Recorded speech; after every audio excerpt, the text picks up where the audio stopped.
الا انہم هم المفسدون ولکن لا یشعرون. یہ لوگ فساد پھیلا رہے ہیں, ان کو پتہ بھی نہیں کہ یہ لوگ فساد پھیلا رہے ہیں.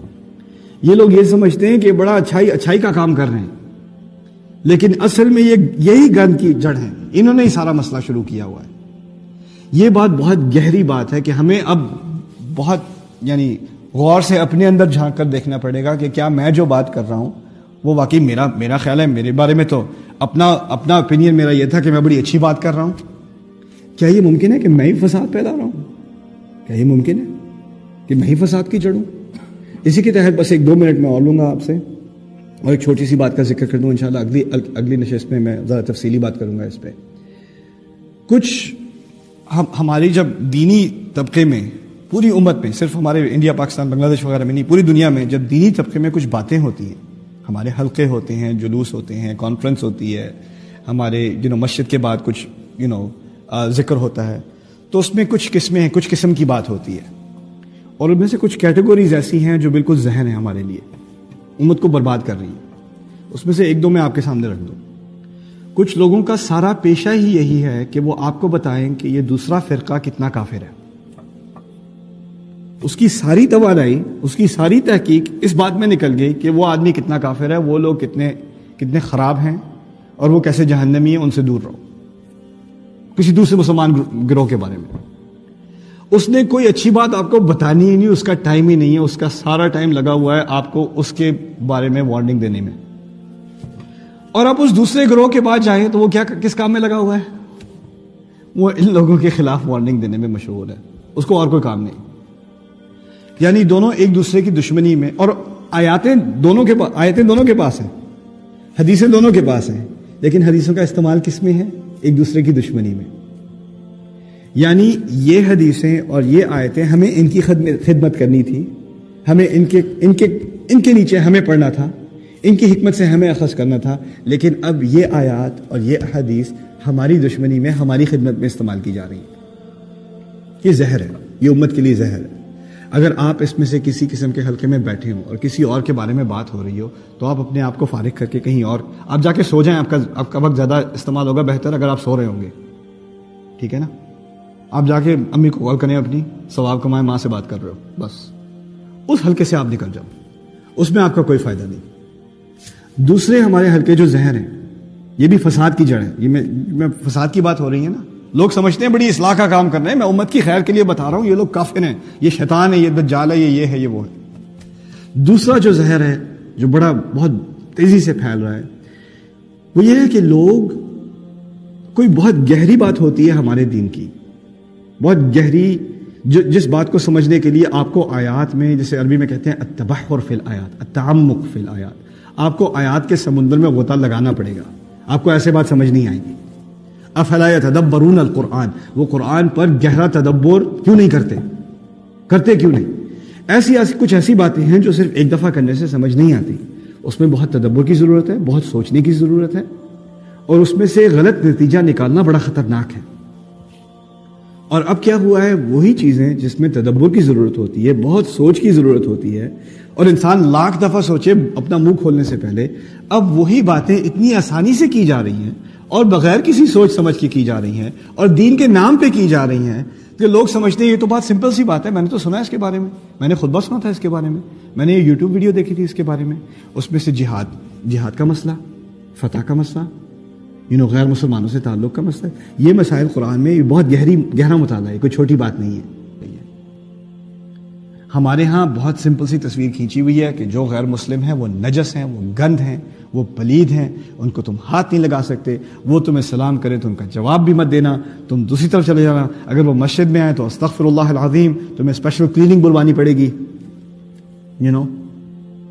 ہمارے یہ کہاں سے آئی افکار, یہ سوچ کہاں سے آئی؟ اس کا نہ دین سے تعلق, نہ قرآن سے تعلق. 1-2 باتیں کہیں سے سنائی, اس کو ہم نے آگے کر دیا, اور اس سے زہر پھیلتا ہے, نفرت پھیلتی ہے, اور جسے عربی میں کہتے ہیں سوء الفہم, غلط فہمی پھیلتی ہے دین کے بارے میں. ایک تو ہے غلط فہمی غیر مسلم کو, میں غلط فہمی کی بات کروں جو مسلمانوں کے یہاں پھیلی ہوئی ہے, یہ دوسرے قسم کا زہر ہے. تیسرا زہر, جو آخری زہر میں آپ کے سامنے پیش کر دوں آج, وہ یہ ہے کہ ہمارے دین میں کچھ چیزیں ہیں پرائیورٹی, عربی میں کہتے ہیں الاولویہ, جو چیز پہلے ہو, سب سے اہم پہلے, اس کے بعد اس سے کم اہم، اس سے بعد اس سے کم اہم، اس سے بعد اس سے کم اہم. جو جب سے ٹاپ کی چیز ہے نا اس کے بارے میں سب سے زیادہ بحث ہونی چاہیے. جو سب سے کم اہمیت کی ہے اس کے بارے میں سب سے کم بحث ہونی چاہیے.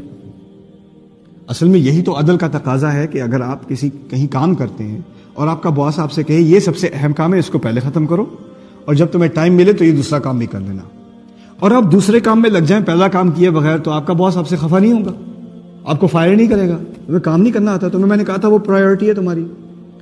ہمارے دین میں پرائیورٹی کس چیز کی ہے، یعنی کس چیز کی اہمیت زیادہ ہے اور بنسبت کس چیز کی اہمیت کم ہے. یہ چیز سمجھنے کی ضرورت ہے کہ تمام چیزیں ہمارے دین میں ایک اہمیت کی نہیں ہے. ہر چیز ایک اہمیت کی نہیں ہے. میں یہ نہیں کہہ رہا کوئی چیز غیر اہم ہے، سب چیزیں اہم ہیں، لیکن اہمیت میں بھی ایک پرائیورٹی ہوتی ہے. اس اہمیت کا آپ کیسے اندازہ لگائیں گے کہ کیا چیز زیادہ اہم ہے اور کیا چیز کم ہے، کس چیز پر زیادہ زور دینا چاہیے، کس چیز پر کم زور دینا چاہیے. اس چیز کا فیصلہ قرآن خود کرے گا. قرآن اللہ تعالیٰ کا آخری کلام ہے. یہ کتاب شروع سے آخر تک اللہ تعالیٰ کی طرف سے مرتب ہے. اس میں جن باتوں کا بار بار ذکر آیا وہ اسی لیے آیا ہے کہ وہ سب سے اہم چیزیں ہیں. جس چیز کا بہت کم ذکر آیا ہے اس کی بنسبت کم اہمیت ہے.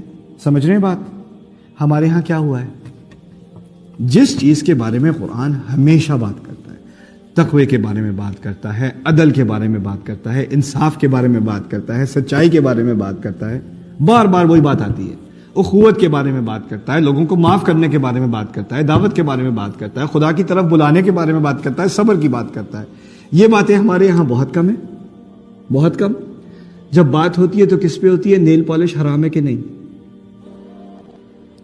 داڑھی کتنی لمبی ہونی چاہیے، 20 نمازیں ہوں تراویح میں یا 20 رکعت ہوں یا 8 رکعت ہوں، یہ چاند رات کون سی رات ہے، اس پہ بحث ہوگی تو گھنٹوں بحث ہوگی. اور اگر کوئی صبر کے بارے میں بات کرے گا تو کیا کہو گے؟ یہ تو پتہ ہے ہمیں یار، یہ تو پتہ ہے، کوئی اور بات کرو. یہ سمپل سی بات ہے.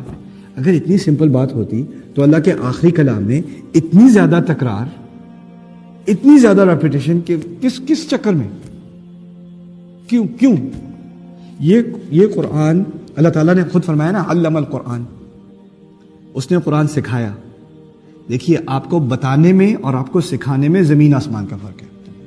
یہ بات اچھی طرح سمجھ لیں. کسی کو بتانا اور کسی کو سکھانا ایک بات نہیں ہے. اگر میں کسی کو بتاؤں تو کتنی بار بتاتا ہوں؟ ایک مرتبہ. اگر کسی کو سکھانا ہو نا تو اس میں وقت لگتا ہے. اور اگر ٹیچر اچھا ہو تو بار بار اپنی بات کیا کرتا ہے؟ دہراتا ہے. اور جو بات زیادہ اہم ہوتی ہے اس کو زیادہ دہراتا ہے. یہی بات ہے نا. اور وہ دہراتا اس لیے ہے، اور جو ٹیچر زیادہ دہرا رہا ہو اس کا مطلب ہے جو طالب علم اس کے سامنے وہ ذرا کمزور ہے، اس کو ایک بات میں 2 بار میں بات سمجھ نہیں آئے گی، اس کو بار بار سنانے کی ضرورت ہے. اگر استاد اپنے طالب علم کو اچھی طرح جانتا ہو نا تو اسی کے مطابق دہرائے گا، اسی کے مطابق کم بات کرے گا.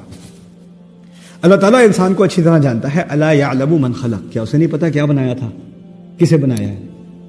تو جب اللہ تعالیٰ نے بات دہرائی ہے تو اچھی طرح جان کے دہرائی ہے کہ ہمیں قرآن بتایا نہیں جا رہا، ہمیں قرآن سکھایا جا رہا ہے. لیکن ہم سیکھنے کے موڈ میں نہیں ہیں. ہمارے دماغ میں اپنی پرائیورٹی ہے، ہمارے دماغ میں اپنے سوال سب سے اہم ہیں.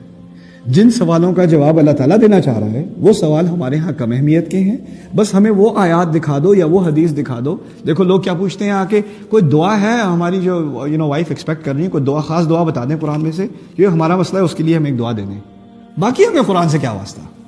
اچھا ہاں یہ بتا دیں وہ مجھے بخار چڑھا ہوا تھا کون سی سورت پڑھوں، یا وہ بچے کی گریجویشن ہو رہی ہے کوئی سورت ہے وہ پڑھ دیں، اس پہ پھونک مار دیں سورت پڑھ کے.